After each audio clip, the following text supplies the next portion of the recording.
परिस्थिति और समय व्यक्तित्व का निर्माण करती है। सुपरमैन वाली फिल्म में नहीं है, सुपरमैन चल रहा है और उसको लोग छूना चाह रहे हैं इस तरह से, जिसका कॉपी मुझे लगता है बाहुबली में किया था उसने, कि लोग उसको टच करना मात्र चाहते हैं। आर्ट इमिटेट्स लाइफ वाली बात है। इस तरह के नायक होते हैं ना तो लोग उसका स्पर्श मात्र भी चाहते हैं। जो समझदार लोग हैं समझेंगे, नहीं तो मौलाना मोदी कहने वाले तो बेचारे बहुत हैं, भटक रहे हैं ट्विटर पे जो है, मतलब होता नहीं, कुछ की आत्मा को तृप्ति नहीं मिलती, अकाल मृत्यु जिनकी आत्माओं की हो जाती हैं, तो वो बेचारे भटक रहे हैं ट्विटर पे। किसी को राज्यसभा नहीं मिला, कोई मैं जो है 40 साल से पत्रकारिता कर रही थी, कोई नई अभी आई है कि मैं तो इन्फ्लुएंसर हूँ, मैं तो जी चूल्हे हिला दूंगी। ये जो सुअर के ऊपर जनेऊ पहना दिया गया था, ब्राह्मणों के प्रति जो आपके भीतर घृणा जगाई जा रही है, उसका कारण क्या है? ब्राह्मणों ने क्या किया है? घृणा करते हैं, बहुत अच्छी बात है, कीजिए, लेकिन हमें बताइए तो किस ब्राह्मण ने आपका क्या बिगाड़ा है? आप मुगलों की एट्रॉसिटी का, अत्याचार का उनके ऊपर कैसे डाल सकते हो? उन बेचारों ने क्या किया? तो सालों, ये जो 5000 साल पहले ब्राह्मणों की तुम बात कर रहे हो, कौन सा ब्राह्मण अभी तुम्हें घोड़े में खींच रहा है बांध करके? या हिंदी को लेकर घृणा है तुम पे? जो कहा जा रहा है थोपा जा रहा है, कौन आके थोपा? क्या हिंदी जो है बाल्टी में रखा हुआ जल है कि ला कर, अरे तमिल आया, उल्टो इस पे बाल्टी, हाँ अब तुम हिंदी बोलने लगा? ऐसे तो होता नहीं है। इस थपकी को मैं सामान्य नहीं मानता हूं। वो क्यों नहीं मानता हूं? आगे बढ़ने से पहले मैं चाहूंगा कि आप चैनल को सब्सक्राइब करें, नोटिफिकेशन बेल जो है दबा दें, वीडियो को लाइक कीजिए, लगातार बांटिए जहां भी बांट सकते हैं, ताकि हम चुनाव के समय में कम से कम अधिकाधिक लोगों तक पहुंचें और यह वैचारिक जो लड़ाई है, ये जो युद्ध है, उसको जीतने में आपकी भी तरफ से गिलहरी योगदान अवश्य ही आए। आइए आरंभ करते हैं। नमस्कार दोस्तों, जैसे जैसे चुनाव आते जा रहे हैं, आजकल एक नेता, मुझे लगता है कि पिछले 6 महीनों या 1 वर्ष से सोशल मीडिया पे, और वह भी हिंदी सोशल मीडिया पे, साउथ का होते हुए भी सर्वाधिक चर्चा में है। वह है अन्नामलाई। एक आईपीएस ऑफिसर हैं जिन्होंने त्यागपत्र दे दिया सर्विस से, और वो सनातनी तमिल संस्कृति और वहाँ के हिंदुओं को एक तरह से उनके पुनर्जागरण हेतु वो आए हैं। लगातार एक एक कॉन्स्टिट्यूएंसी में, जो विधानसभा क्षेत्र जितने भी हैं तमिलनाडु के, हर जगह पे पदयात्रा पे गए हैं। अपार जनसमूह मिला है। आप लोगों ने उनके रील्स और उनके छोटे छोटे जो है क्लिप्स, ये सारी चीज़ें आपने देखी होगी। और हाल ही में एक वीडियो चल रहा था जहाँ पे नरेंद्र मोदी जो है अन्नामलाई को उसी तरह से पीठ पर शाबाशी दे रहे हैं जिस तरह से एक समय में अटल बिहारी वाजपेयी ने नरेंद्र मोदी को दिया था। अब इस थपकी को मैं सामान्य नहीं मानता हूँ। वो क्यों नहीं मानता हूँ? वो इस कारण से कि पहला तो यही है कि ये थपकी बाकी किसी नेता को हमने मिलते हुए नहीं देखी है। इस पर हम आगे चर्चा करेंगे, क्योंकि एक समय आता है हमारे जीवन में जब हर तरफ से आप कह सकते हैं कि होपलेसनेस की स्थिति हो जाती है। और कहीं ना कहीं तमिलनाडु की यदि मैं बात करूं, जहां पे 6 करोड़ हिंदू हैं और वहां के मुख्यमंत्री, उनका बेटा, उसके पार्टी के सीनियर लीडर्स जो है हिंदुओं को कभी मलेरिया का मच्छर, कभी डेंगू, कभी कैंसर, और बोलते हैं कि इससे इरेडिकेट करना चाहिए, ये लोग इस तरह से लगातार बोलते हैं और बच जाते हैं। उनके ऊपर न्यायालय में तो चली, वो तो बिकी हुई संस्था है, वो तो हम मान करके चल रहे हैं, चाहे लोअर कोर्ट हो या अपर कोर्ट हो। हमने नहीं देखा है कि जिस तरह से मुसलमानों के खिलाफ अगर कुछ बोला जाता है, उस पर जिस तरह से स्वतः संज्ञान लिया जाता है और हेट स्पीच बोला जाता है, इन नेताओं के ऊपर उस तरह से कार्रवाई नहीं होती है। पता नहीं इनके फ़ोन में कोई फ़िल्टर लगा हुआ है जिसमें उदयनिधि स्टालिन जो है वो कुछ बोल रहा है मंच से, तो उन तक पहुंच नहीं पाता है। उन तक अकबरुद्दीन ओवैसी जो है, उसका भी वो 15 मिनट हटा लो पुलिस को, वो नहीं पहुंचता। उसके बाद भी उसने तरह तरह के बयान दिए, वो सब नहीं पहुंचता है। ऐसे में जो एक आशाहीनता उत्पन्न होती है, वह क्यों उत्पन्न होती है? उत्पन्न इसलिए होती है कि उनके बीच कोई नायक नहीं होता है, उनके बीच कोई हीरो नहीं होता है, उनके बीच कोई नेता नहीं होता है जो उनके इन विषयों पे चर्चा करे, उनके साथ संवाद कर सके और उन्हें आशा दिला सके कि एक समय आएगा जब हम इन्हें उखाड़ फेंकेंगे।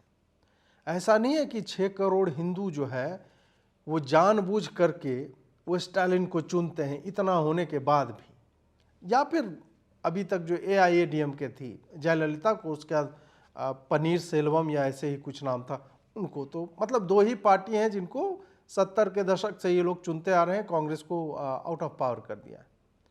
क्या कारण रहा होगा? तमिल संस्कृति को माना जाता है सबसे पुरातन संस्कृतियों में से एक है। आप उत्तर भारत में चले जाएं तो जिस तरह से काशी का एक अपना महत्व है कि जब से सभ्यता का आरंभ हुआ है काशी बसी हुई रही है नगरी, तो काशी को कहा जाता है समय से भी पुराना है।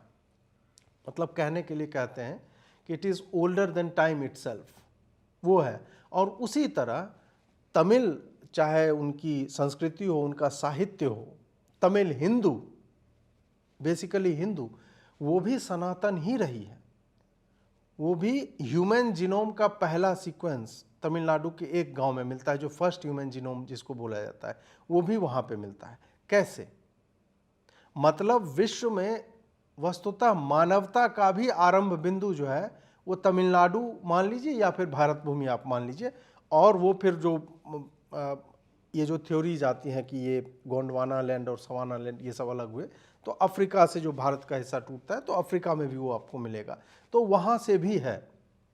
तो इतनी पुरातन सभ्यता अचानक से वहाँ की जनता भीरू कैसे हो जाती है? इसका समानांतर आपको बंगाल में दिखेगा। सबसे पहले कांग्रेसियों ने बर्बादी, तबाही और आतंक का एक दौर जो है वहाँ पे चलाया। उसके बाद कम्युनिस्ट आए, कम्युनिस्टों ने आतंक का दौर तो चलाया, नरसंहार किए ही, बलात्कार हुए ही, बमबाजी की ही, मारकाट किया ही, पॉलिटिकल किलिंग्स की ही। उसके साथ साथ सारे इंडस्ट्रीज को उन्होंने तबाह कर दिया। एक पोर्ट सिटी होते हुए बंगाल जो है आज सारे सूचकांकों में मतलब नीचे से आपको दिखेगा। और उसके बाद लोगों ने त्रस्त होकर टीएमसी को सत्ता दी।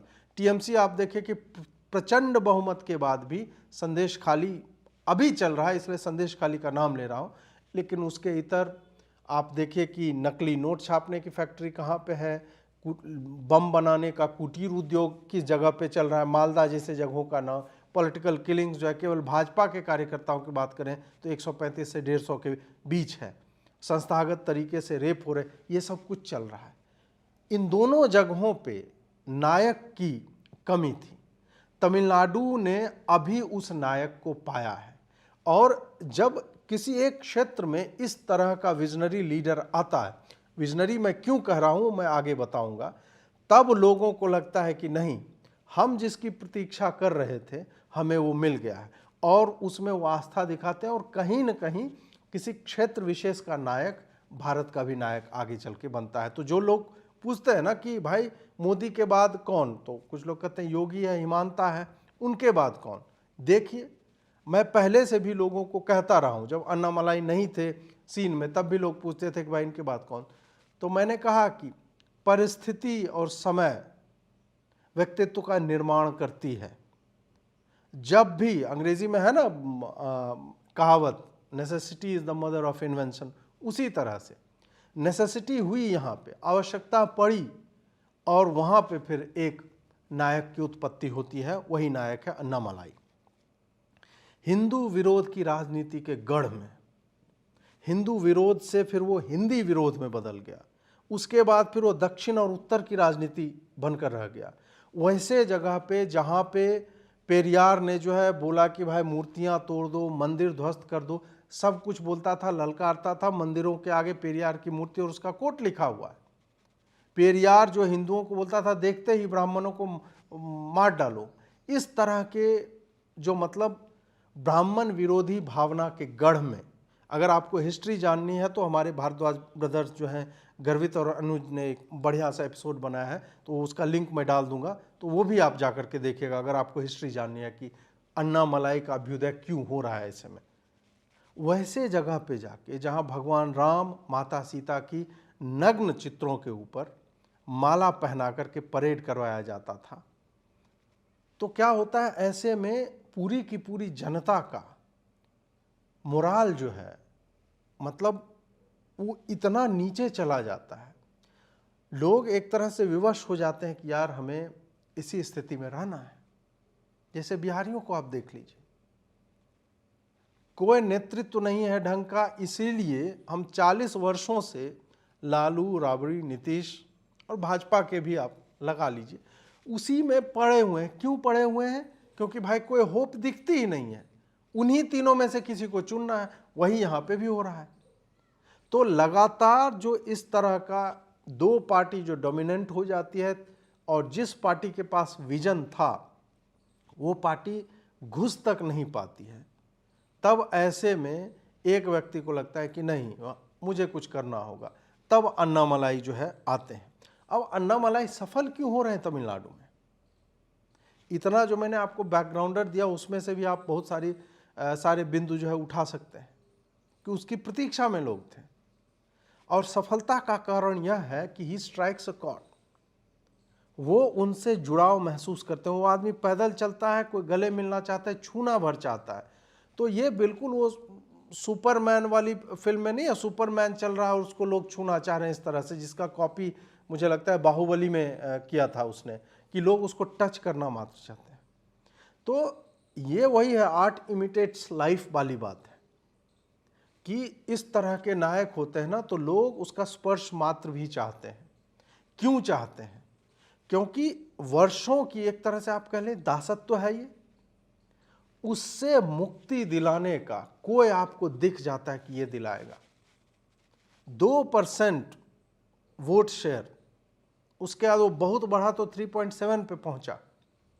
वहां से आज के समय में जो सर्वे आ रहे हैं, डीएमके की टीवी वाले करवा रहे हैं, वो जा रहा है सर्वे 17-18% तक। और अभी चुनाव तो बाकी है, 3 महीने हैं। ये ग्राफ ऐसे स्ट्रेट नहीं जाता, ये एक्सपोनेंशियल जाता है। जब ग्राफ जैसे जैसे समय आता जाएगा चुनाव का, आप देखिएगा कि स्लैंट जो है ना उसका ऊर्ध्वाधर होने लगा, ऊपर की तरफ जाने लगेगा। क्यों?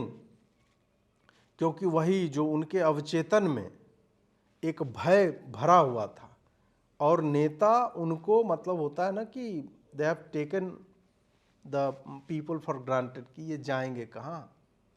जयललिता चली गई, उसकी पार्टी ऑलमोस्ट जो है वो नकारी ही हो रखी है लोकसभा के संदर्भ में यदि देखा जाए तो। इनको बोला जा रहा है 6 सीट, 4 से 6 सीट भाजपा को आएगी, 4 से 6 जो है जयललिता की पार्टी एआईडीएमके को मिलेगी। तो ऐसे में विकल्प कौन है? विकल्प भाजपा को मुख्य विपक्ष मान करके डीएमके चल रहा है। आप सोचिए कि नॉन एंटिटी भाजपा का तमिलनाडु में होना भी मतलब लोग उपहास करते थे और आज के समय में मुख्य अपोजिशन बन के उभरा है। तो लोगों को फिर होप दिखता है कि नहीं, यही हमारा नायक है, यही हमारा नेता है। जो मैं कह रहा था कि मोदी ने जो ये थपकी दी है, ये सामान्य थपकी नहीं है। मोदी ने योगी के कंधे पे हाथ रखा था। ये जो चुनाव हो रहे थे 2022 के, उससे पहले की एक बहुत ही वायरल छायाचित्र है उनका, उसके कंधे पे बिग ब्रदर की तरह, कि ठीक है इस तरह से। बिग ब्रदर में फिर भी एक आप कह सकते हैं कि एक दुराव होता है, एक फॉर्मेलिटी होती है, औपचारिकता दिखती है। लेकिन जब आप खींच कर गले मिलते हैं, हाथ मिलाते हैं, पीठ थपथपाते हैं, तो लगभग वो कह लीजिए कि पुत्रवत व्यवहार हो रहा है। वो एक जुड़ाव अलग स्तर का होता है। और ऐसा भी नहीं है कि अन्नामलाई को लग रहा है कि ये हमको पेट्रोनाइज कर रहे हैं, ये जबरन मेरा बाप बनने की कोशिश कर रहे हैं। नहीं, अन्नामलाई भी उसे उतनी ही सहजता से लेते हैं जैसे नरेंद्र मोदी ने अटल बिहारी वाजपेयी के उसी तरह की थपकी को, उसी तरह के गले मिलने को लिया था। तो ये एक समानांतर वहाँ हमें दिखता है। और दूसरी बात यह भी है, योगी जी तो चलिए यहाँ के मुख्यमंत्री हैं, हिमांता जी के साथ उस तरह का हमने नहीं देखा। वो एक छोटे प्रदेश के मुख्यमंत्री हैं, बहुत उनके पास विजन है। दोनों में मैं कुछ ये नहीं मतलब आपको कोई नुक्स नहीं निकाल रहा हूँ, कोई नुक्ता और ये सब नहीं है। दोनों एबल लीडर्स हैं। योगी जी ने तो उत्तर प्रदेश को किस तरह से ट्रांसफॉर्म कर दिया है, और हिमांता ने असम में जो भी हम एक्सपेक्ट करते हैं कि मोदी जी को करना चाहिए, वो वहाँ पे हिमानता कर रहे हैं। तो दोनों they are the leaders par excellence, इसमें कोई संदेह नहीं है। टी राजा सिंह को क्यों नहीं थपकी दी मोदी ने? बांदी संजय कुमार को क्यों नहीं दी थपकी मोदी जी ने? बाकी जो इस तरह के फायर ब्रांड जिनको बोला जाता है लीडर, उनसे इतनी सहजता से नरेंद्र मोदी क्यों नहीं मिलते? उसका मुख्य कारण यह है कि आपने सबने देखा है कि नरेंद्र मोदी जब 2014 में स्पीच देते थे, वो किस तरह की स्पीच होती थी? जब वो सत्ता से बाहर थे, जब वो मुख्यमंत्री थे, तब उनमें हमें प्रखर हिंदुत्व की ज्वाला जलाने वाला नेता दिखता था। उसके बाद वो प्रधानमंत्री बनते और उनका अप्रोच जो है बहुत सारी चीज़ों में सॉफ्ट होने लगा। उसका कारण भी जो समझदार लोग हैं समझेंगे, नहीं तो मौलाना मोदी कहने वाले तो बेचारे बहुत हैं, भटक रहे हैं ट्विटर पे जो है, मतलब होता नहीं, कुछ की आत्मा को तृप्ति नहीं मिलती, अकाल मृत्यु जिनकी आत्माओं की हो जाती हैं, तो वो बेचारे भटक रहे हैं ट्विटर पे। किसी को राज्यसभा नहीं मिला, कोई मैं जो है 40 साल से पत्रकारिता कर रही थी, कोई नई अभी आई है कि मैं तो इन्फ्लुएंसर हूँ, मैं तो जी चूल्हे हिला दूंगी। इस तरह के लोग हैं, बहुत सारे हैं। तो ये लोग जो है मौलाना, तो आप नहीं समझेंगे तो आप उस ब्रिगेड में जाइए, मौलाना मोदी कीजिए, मोदी को घंटा भी फर्क नहीं पड़ता उससे। हमने जो इसका कारण बताया वो यह है कि प्रधानमंत्री केवल भारत राष्ट्र के लिए प्रधानमंत्री नहीं होता है।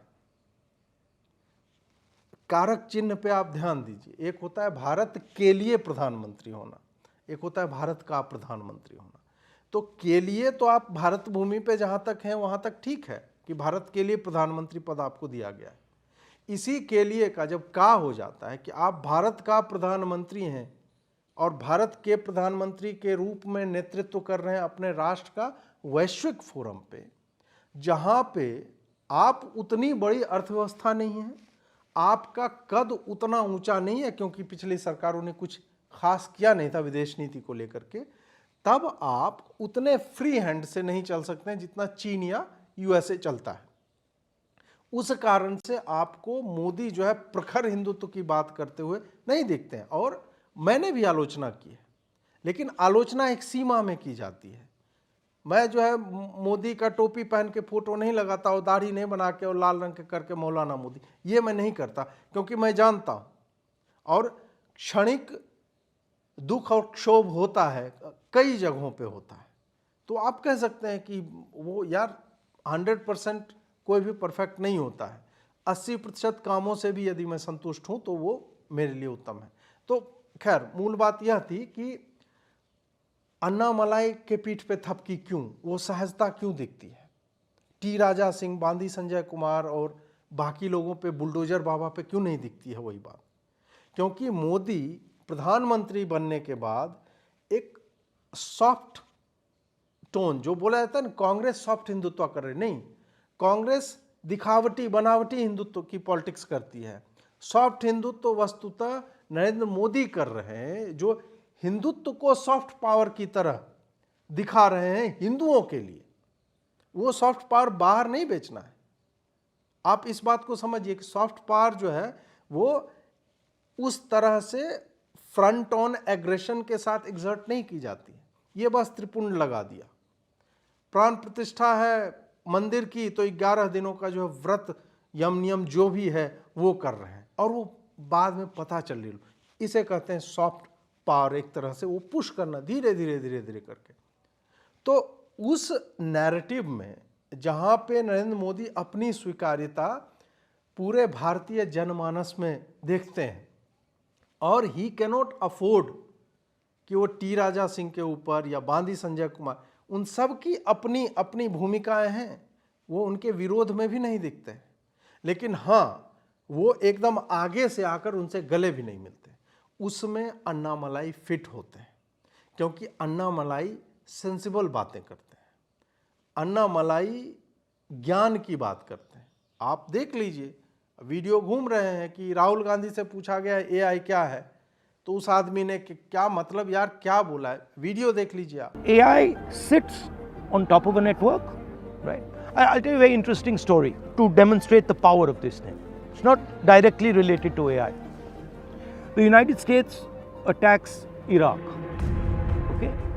Within 25 days, it is wiped out the entire Iraqi military. And then 6 months later, something happened. And suddenly, US soldiers were dying every day.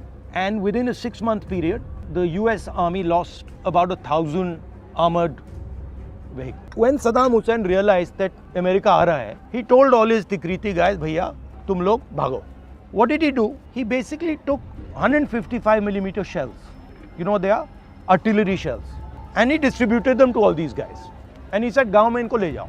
And these guys took these artillery shells and they dug them in the ground. That's all. So what I'm trying to tell you, the Tikriti network came together, cell phone network came together, and the explosive shells came together. 3 networks that were disconnected came together. And they literally obliterated the superpower in Iraq. एक तरफ ये महोदय हैं जो AI को साला सद्दाम हुसैन और Iraq वार और पता नहीं कहां से क्या समझ में उसको आया, भगवान जन। उस राहुल गांधी के हैंडलर्स को लग रहा है कि राहुल गांधी कालिदास हैं, कि वो विद्योत्तमा के सामने जो है वो बोलेगी कि ये शरीर जो है 5 तत्व से बना है, तो वो कहेंगे हम मुक्का मारेंगे राहुल गांधी वहाँ बैठ के।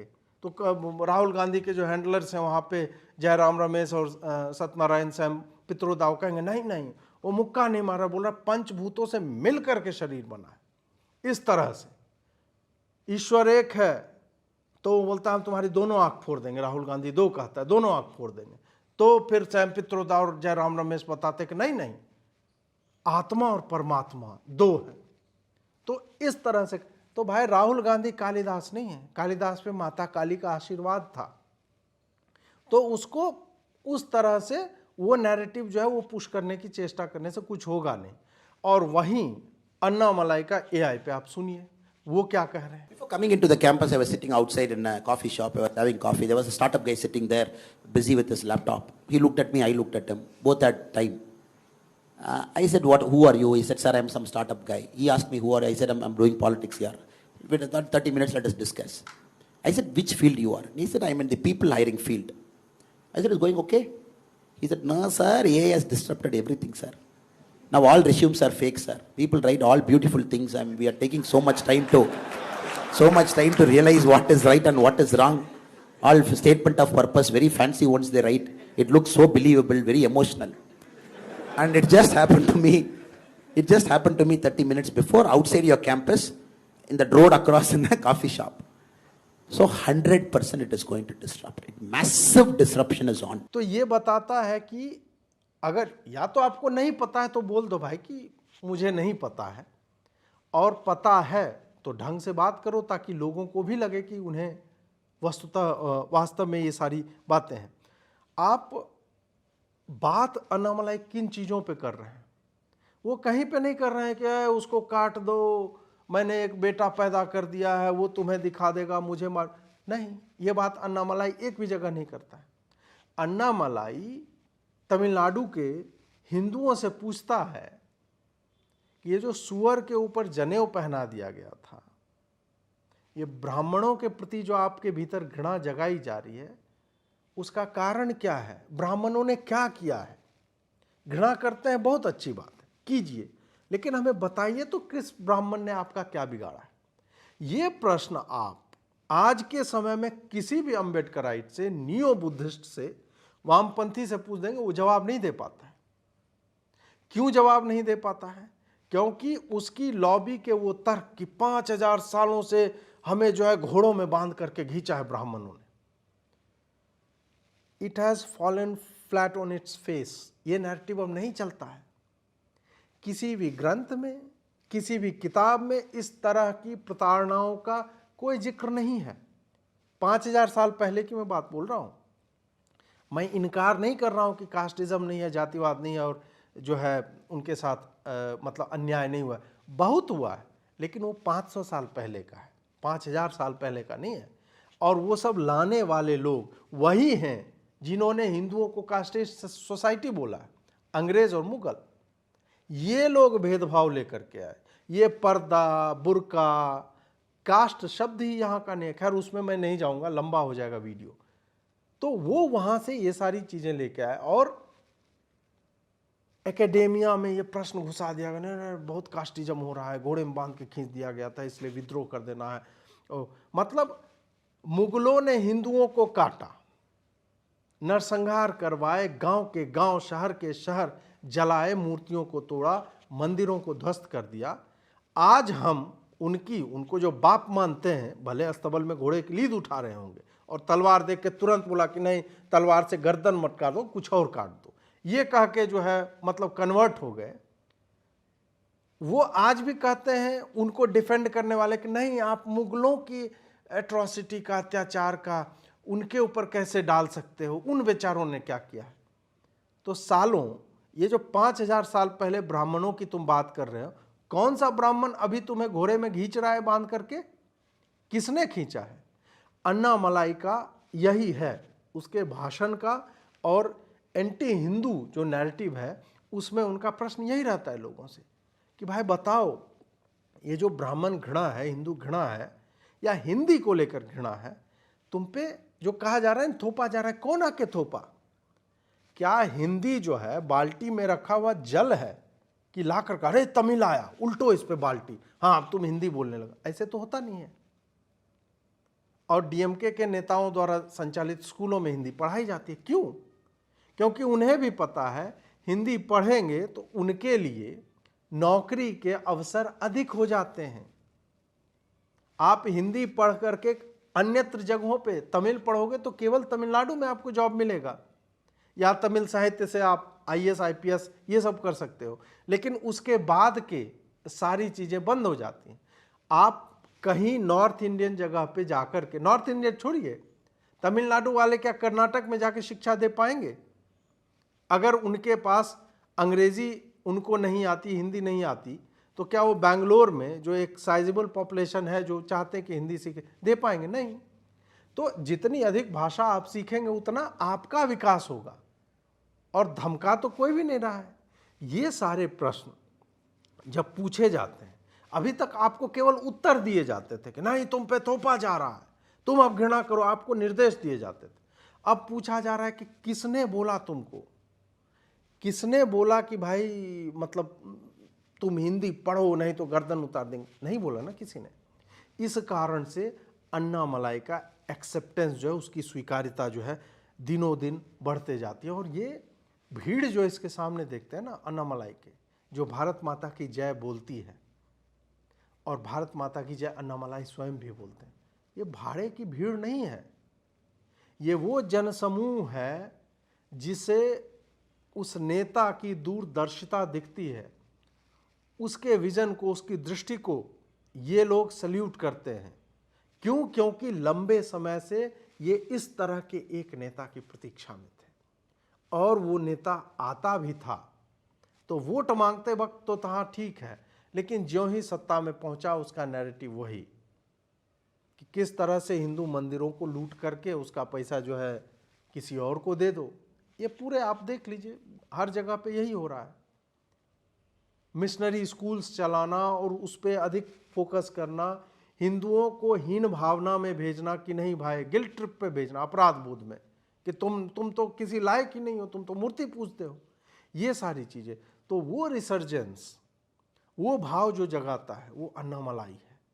वो अन्नामलाई उनके भीतर उन बातों को वो हवा देता है कि जगो, तुम बहुत लंबी रात्रि तक हाइबरनेशन में थे, सुसुप्तावस्था में थे, अब जगने का समय आ गया है, और जगने और बगल वाले को झकझोरने का भी समय आ गया है। तो ये जो 18% वोट शेयर है ना, ये आपको ये 18 से 30 कब हो जाएगा कोई नहीं जानता। जैसे जैसे चुनाव निकट आएगा और फिर ये भीड़ें ये ट्रांसलेट करेंगी, और अगर लोकसभा में नहीं भी करते हैं, क्योंकि 18% का मतलब ये नहीं है कि कुछ लिमिटेड कॉन्स्टिट्यूएंसी में जहाँ पे सीधा इसका इम्पैक्ट होगा, नहीं, ये पूरा तमिलनाडु में बिखरा हुआ। इस कारण से संभव है कि ऐसा इम्पैक्ट ना हो सकता है कि 6 सीटें ना आए जैसा प्रोजेक्टेड है, लेकिन यह भी संभव है कि यह 6 से 12 भी हो सकता है, जिस तरह से ये पूरा चलता हुआ दिख रहा है। तो 400 पार की जो बात हो रही है उसमें तमिलनाडु से ठीक ठाक समर्थन मिलेगा, और अन्नामलाई एक बहुत बड़े फैक्टर होंगे। और केवल आज के लिए नहीं, अगला विधानसभा चुनाव देखने योग्य होगा और अगली लोकसभा, आप 2029 की लोकसभा में तमिलनाडु का परफॉर्मेंस देखिएगा और उस समय भी आप अन्नामलाई को देखिएगा। अभी से तब तक बहुत कुछ बदल चुका होगा, इसीलिए अन्नामलाई में हमें होप दिखता है। नॉर्थ इंडियंस जो है उसको सुनना चाहते हैं, हिंदी भाषिक क्षेत्र के लोग ट्विटर पे उसका जो है ट्रांसलेटेड चाहते हैं कि नहीं वीडियो जो है अन्य भाषाओं में आए। तो ये बताता है मास कनेक्ट होता क्या है। इसीलिए मैं कहता हूं कि ये केवल तमिलनाडु नहीं, भारत का भविष्य है। दोस्तों, आपको यह वीडियो कैसा लगा हमें कमेंट में अवश्य बताएं। लाइक करें, शेयर करें, सब्सक्राइब करें, नोटिफिकेशन आइकन जो है बेल उसको दबा लीजिए ताकि आपको नए नए वीडियो लगातार मिलते रहें। हमारी सहायता करना चाहते हैं तो इन नंबरों के माध्यम से, इस QR कोड के माध्यम से आप कर सकते हैं। जुड़ने के लिए बहुत बहुत आभार। नमस्कार।